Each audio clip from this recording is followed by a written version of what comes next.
ಅಮ್ಮ ಹೇಳಿದ 8 ಸುಳ್ಳುಗಳು ಎಂಬ ಪುಸ್ತಕದಿಂದ ಆಯ್ದ ಒಂದು ಕಥೆಯ ಧ್ವನಿ ಸುರುಳಿ. ಈ ಕಥೆಯೊಳಗೆ ನಾವು, ನೀವು ಮತ್ತು ಅವರು. ನಮ್ಮ ನಿಮ್ಮ ಊರಿನಂತದ್ದೇ ಒಂದು ಊರು. ಅಲ್ಲಿ ತೇಟಾನುತೇಟ್ ವಜ್ರಮುನಿ ಅಂತ ಅಥವಾ ಅಮರೀಶ್ ಪುರಿ ಅಂತ ಒಬ್ಬ ಶ್ರೀಮಂತ. ಅಂದ ಮೇಲೆ ಕೇಳಬೇಕಾ? ಅವನು ಕೇಡಿ ನಂಬರ್ 1, ಕ್ರೂರಿ ನಂಬರ್ 1 ಮತ್ತು ರೌಡಿ ನಂಬರ್ 1. ಆದರೆ 10 ಮಂದಿಯ ಎದುರಿಗೆ ಮಾತ್ರ ಬಹಳ ಅಂದ್ರೆ ಬಹಳ ಸಭ್ಯನ ತರ ವರ್ತಿಸುತ್ತಿದ್ದ. ಅವನ ನಯ ವಿನಯ ವಂಚಕ ಬುದ್ಧಿ ಕಂಡ ಜನ ಅವನನ್ನು ನಂಬಬೇಕೋ ಬೇಡವೋ ಗೊತ್ತಾಗದೆ ನರಳುತ್ತಿದ್ದರು. ಕೇಡಿಗರು ಇರುವ ಕಡೆಯಲ್ಲೇ ಒಳ್ಳೆಯವರು ಅಮಾಯಕರು ಇರ್ತಾರೆ ಅಲ್ವಾ? ಹಾಗೇನೆ ಆ ಊರಿನಲ್ಲಿ ಒಬ್ಬ ಬಡವ ಇದ್ದ. ಅವನಿಗೆ ವಯಸ್ಸಿಗೆ ಬಂದ ಮಗಳಿದ್ದಳು. ಈ ಬಡವ ಶ್ರೀಮಂತನಿಂದ ದೊಡ್ಡ ಮೊತ್ತದ ಸಾಲ ಪಡೆದಿದ್ದ. ದಿನದಿಂದ ದಿನಕ್ಕೆ ಅದು ಜೋಳದ ಕಡ್ಡಿಯ ಥರ ಬೆಳಿತಾನೇ ಹೋಯಿತು. ಮೊದಲಿನಿಂದಲೂ ಆ ಹುಡುಗಿಯ ಮೇಲೆ ಕಣ್ಣಿಟ್ಟಿದ್ದ ಆ ಶ್ರೀಮಂತ ಕಡೆಗೊಂದು ದಿನ ಬಡವನನ್ನು ಕರೆಸಿ, ನೋಡೋ, ನಿನ್ನ ಯೋಗ್ಯತೆಗೆ ಈ ಜನ್ಮದಲ್ಲಂತೂ ಸಾಲ ತೀರಿಸಲು ಆಗುವುದಿಲ್ಲ. ಸುಮ್ನೆ ನಿನ್ನ ಮಗಳನ್ನ ಕೊಟ್ಟು ಮದುವೆ ಮಾಡಿಬಿಡು ಅಂದ. ನಿಂತ ಜಾಗದಲ್ಲೇ ಸಿಡಿಲು ಹೊಡೆದಂಗಾಗಿ ಬಡವನಿಗೆ ಬಂಗಾರದಂತಹ ಮಗಳನ್ನು ಕ್ರೂರಿಗೆ ಕೊಡೋದಾದ್ರೂ ಹೇಗೆ? ಅದೆಲ್ಲ ಆಗೋದಿಲ್ಲ ಅನ್ನೋದಾದರೆ ಸಾಲ ತೀರಿಸಬೇಕಿತ್ತು. ಸಾಲ ತೀರಿಸಿದ ಮೇಲಾದ್ರೂ ಆ ಸಾಹುಕಾರ, ಅವನ ಜೊತೆಗಿದ್ದವರು ಇವರನ್ನು ನೆಮ್ಮದಿಯಿಂದ ಬದುಕಲು ಬಿಡುತ್ತಾರೆ ಅನ್ನೋಕೆ ಯಾವ ಗ್ಯಾರಂಟಿ ಕೂಡ ಇರಲಿಲ್ಲ. ಈ ಬಡವ ತಲೆ ಮೇಲೆ ಕೈ ಹೊತ್ತುಕೊಂಡು ಮನೆಗೆ ಬಂದ. ಮಗಳಿಗೆ ನಡೆದದ್ದನ್ನೆಲ್ಲ ಹೇಳಿದ. ನಮ್ಮ ಮನೆಯ ಗಿಣಿಮರಿನ ಆ ಹಾಳು ಗಿಡುಗ ಕಚ್ಕೊಂಡು ಹೋಗೋಕೆ ರೆಡಿಯಾಗಿದೆ ಮಗಳೇ ಎನ್ನುತ್ತಾ ಅತ್ತ. ಒಂದೆರಡು ದಿನ ಈ ಅಪ್ಪ ಮಗಳು ಮನೆಯಿಂದ ಹೊರಗೆ ಬರಲಿಲ್ಲ. ಆದರೆ ಶ್ರೀಮಂತ ಸುಮ್ಮನಿರುತ್ತಾನ? ಅವನು ಹಿಂಡಿನೊಂದಿಗೆ ಬಂದ. ತಂದೆ ಮಗಳನ್ನು ಅಯ್ಯೋ ಪಾಪ ಎಂಬಂತೆ ನೋಡುತ್ತಾ ಹೇಳಿದ, ನೋಡು, ನಾನು ಕೇಡಿ ಥರ ನಿನ್ನ ಮಗಳನ್ನು ಹಾರಿಸಿಕೊಂಡು ಹೋಗೋದಿಲ್ಲ. ಈಗ ಒಂದು ಕೆಲಸ ಮಾಡೋಣ. ಕಾನೂನುಬದ್ಧವಾಗಿಯೇ ಒಂದು ಸ್ಪರ್ಧೆ ಓಡ್ತೀನಿ. ಏನು ಗೊತ್ತಾ? ನೀನು, ನಿನ್ನ ಮಗಳು ಜೊತೆಗೆ ಊರಿನ 100 ಮಂದಿ ನಿಮ್ಮದೇ ಜಮೀನಿಗೆ ಹೋಗೋಣ. ಅಲ್ಲಿ ಸಣ್ಣ ಸಣ್ಣ ಕಲ್ಲುಗಳ ಒಂದು ಗುಡ್ಡವೇ ಇದೆ ತಾನೆ? ಆ ಗುಡ್ಡದಿಂದ ನಾನು ನೈಸ್ ಆಗಿರುವಂತ 2 ಕಲ್ಲು ತಗೋತೀನಿ. ಒಂದು ಕಪ್ಪು ಬಣ್ಣದ್ದು, ಇನ್ನೊಂದು ಬಿಳಿ ಬಣ್ಣದ್ದು. ಆ ಕಲ್ಲುಗಳನ್ನು ಒಂದು ಖಾಲಿ ಬ್ಯಾಗ್ಗೆ ಹಾಕ್ತೀನಿ. ಆಮೇಲೆ ಊರಿನ ಎಲ್ಲರ ಸಮ್ಮುಖದಲ್ಲಿ ನಿನ್ನ ಮಗಳು ಕಣ್ಣು ಮುಚ್ಚಿಕೊಂಡು ಆ ಬ್ಯಾಗಿನಿಂದ ಒಂದೇ ಒಂದು ಕಲ್ಲನ್ನು ಎತ್ಕೋಬೇಕು. ಅವಳೇನಾದ್ರೂ ಕಪ್ಪು ಕಲ್ಲು ಎತ್ತಿಕೊಂಡರೆ ನನ್ನನ್ನು ಮದುವೆಯಾಗಬೇಕು. ಹಿಂದೆನೆ ನಿನ್ನ ಸಾಲ ಕೂಡ ಮನ್ನಾ ಆಗಿರುತ್ತೆ. ಅದರ ಬದಲಿಗೆ ಆಕೆ ಎತ್ತಿಕೊಂಡಾಗ ಬಿಳಿ ಕಲ್ಲು ಬಂದು ಬಿಟ್ರೆ ಆಕೆ ನನ್ನನ್ನು ಮದುವೆಯಾಗೋದೇ ಬೇಡ. ಆದರೆ ಆಗ ನಿನ್ನ ಸಾಲ ಕೂಡ ಮನ್ನಾ ಆಗುತ್ತೆ. ಮಾತು ಅಂದ್ರೆ ಮಾತು, ಏನಂತೀಯ ಅಂದ. ಹಿಂದೆಯೇ ಇದ್ದ ಅವನ ಬೆಂಬಲಿಗರು, ಇದು ಕಣ್ರಿ ನ್ಯಾಯ ಅಂದ್ರೆ ನಡೆದೇ ಬಿಡಲಿ ಅಂದರು. ಅಂದುಕೊಂಡ ದಿನ ಬಂದೇ ಬಂತು. ಸಾಹುಕಾರ ತನ್ನ ಹಿಂಬಾಲಕರೊಂದಿಗೆ ಅಮರೀಶ್ ಪುರಿಯ ಗತ್ತಿನಲ್ಲೇ ನಡೆದು ಬಂದ. ಈ ಬಡವನು, ಅವನ ಮಗಳು ದೊಡ್ಡ ಆತಂಕದಲ್ಲಿಯೇ ನಿಂತಿದ್ದರು. ನುಣುಪು ಕಲ್ಲುಗಳಿದ್ದ ಜಾಗಕ್ಕೆ ಹಿಂಬಾಲಕರೊಂದಿಗೆ ಶ್ರೀಮಂತ ನಡೆದು ಹೋದ.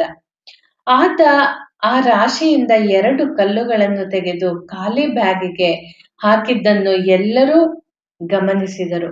ಆದರೆ ಶ್ರೀಮಂತ 2 ಕಪ್ಪು ಬಣ್ಣದ ಕಲ್ಲುಗಳನ್ನೇ ಆರಿಸಿಕೊಂಡ ಎಂಬುದು ಆ ಹುಡುಗಿಯ ತೀಕ್ಷ್ಣ ನೋಟಕ್ಕೆ ಅರ್ಥವಾಗಿ ಹೋಯಿತು.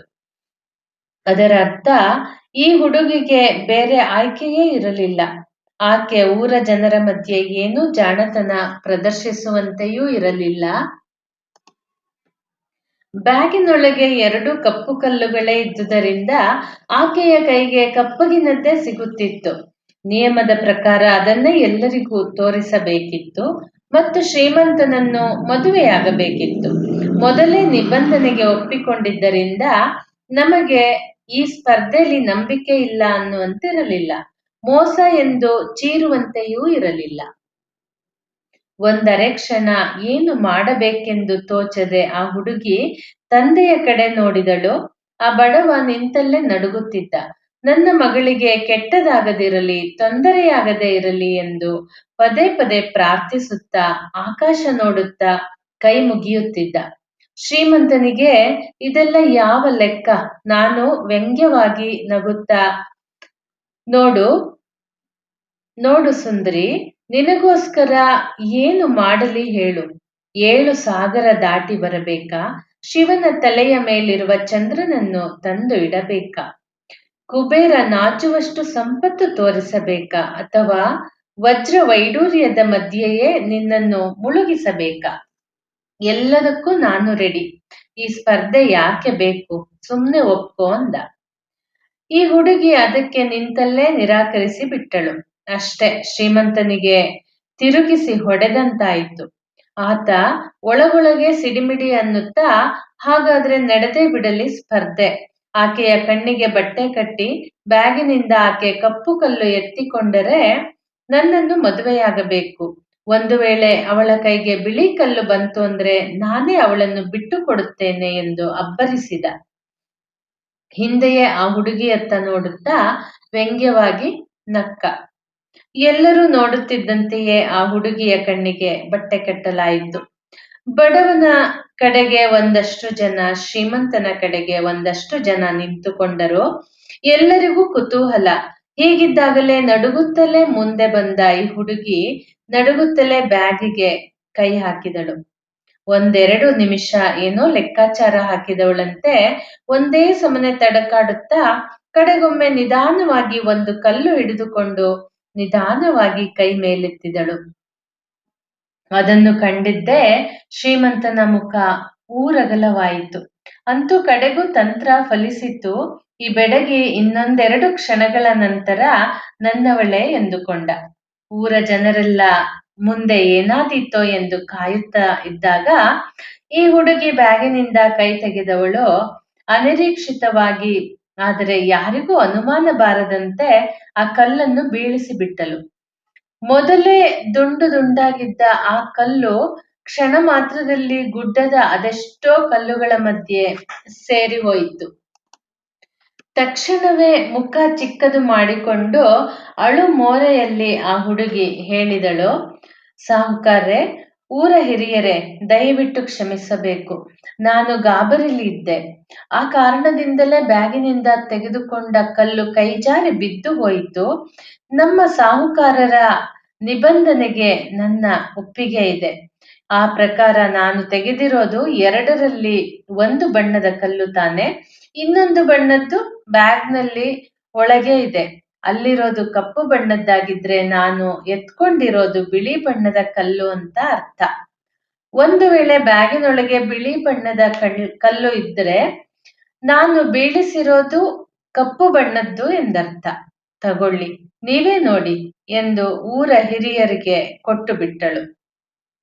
ಹುಡುಗಿ ಮಾಡಿದ ಟ್ರಿಕ್ ಏನೆಂದು ಶ್ರೀಮಂತನಿಗೆ ತಕ್ಷಣ ಅರ್ಥವಾಯಿತು.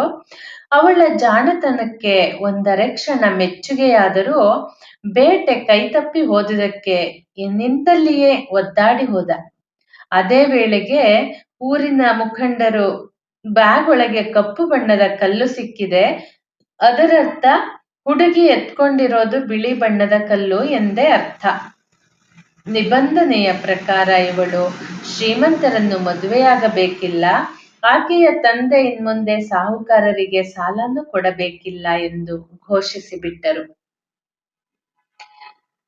ಡಿಯರ್ ಓದುಗರೇ, ಇದು ಕತೆ ನಿಜ. ಹುಷಾರಾಗಿ ಯೋಚಿಸಿ ನೋಡಿ. ಇದರೊಳಗೆ ನಾವು ನೀವೆಲ್ಲ ಇದ್ದೇವೆ. ನಮ್ಮ ಸರ್ಕಾರ, ಅದರ ಭಾಗವೇ ಆಗಿರುವ ಜನನಾಯಕರು ಇದ್ದಾರಲ್ಲ, ಅವರು ಶ್ರೀಮಂತರನ್ನು ಪ್ರತಿನಿಧಿಸುತ್ತಾರೆ. ಬಡವನ ಜಾಗದಲ್ಲಿ ಓಟು ಹಾಕಿದ ನಾವೆಲ್ಲ ಇದ್ದೇವೆ. ನಮ್ಮ ಸರ್ಕಾರಗಳು ಥೇಟ್ ಈ ಕಥೆಯ ಸಾಹುಕಾರನಂತೆಯೇ ನಮ್ಮ ಬದುಕಿನೊಂದಿಗೆ ಅದೆಷ್ಟೋ ವರ್ಷದಿಂದಲೂ ಚೆಲ್ಲಾಟ ಆಡ್ತಾ ಇವೆ. ಒಂದು ಸತ್ಯ ಏನಪ್ಪಾ ಅಂದ್ರೆ, ಈ ಸರ್ಕಾರಕ್ಕೆ ಬುದ್ಧಿ ಕಲಿಸುವ ಒಬ್ಬರಿಗಾಗಿ ನಾವೆಲ್ಲ ಕಾಯ್ತಾನೇ ಇದ್ದೀವಿ. ಈ ಬಡವನಿಗೆ ಮಗಳು ಸಿಕ್ಕ ಹಾಗೆ ನಮ್ಮ ಬದುಕಿಗೆ ಒಂದು ಆಶಾಕಿರಣ ಇನ್ನೂ ಸಿಕ್ಕಿಲ್ಲ. ಬಹುಶಃ ಅಂಥದೊಂದು ಬೆಳಕು ಕಾಣುವ ಭರವಸೆ ಕೂಡ ಇಲ್ಲ. ಹಾಗಾಗಿ ಹೊಸ ಸರ್ಕಾರಕ್ಕೆ, ಅದರ ಜನನಾಯಕರಿಗೆ ಶ್ರೀಮಂತನಿಗಿರುವ ಕೆಟ್ಟ ಬುದ್ಧಿ ಬಾರದಿರಲಿ ಎಂದು ಪ್ರಾರ್ಥಿಸೋಣ. ಮತ್ತೆ ಮುಂದಿನ ಸಂಚಿಕೆಯಲ್ಲಿ ಭೇಟಿಯಾಗೋಣ. ಧನ್ಯವಾದಗಳು. ಸ್ನೇಹಿತರೆ, ನೀವು ನನ್ನ ಯೂಟ್ಯೂಬ್ ಚಾನೆಲ್ ಸಬ್ಸ್ಕ್ರೈಬ್ ಮಾಡಿಕೊಳ್ಳಿ ಹಾಗೂ ನನ್ನನ್ನು ಪ್ರೋತ್ಸಾಹಿಸಿ.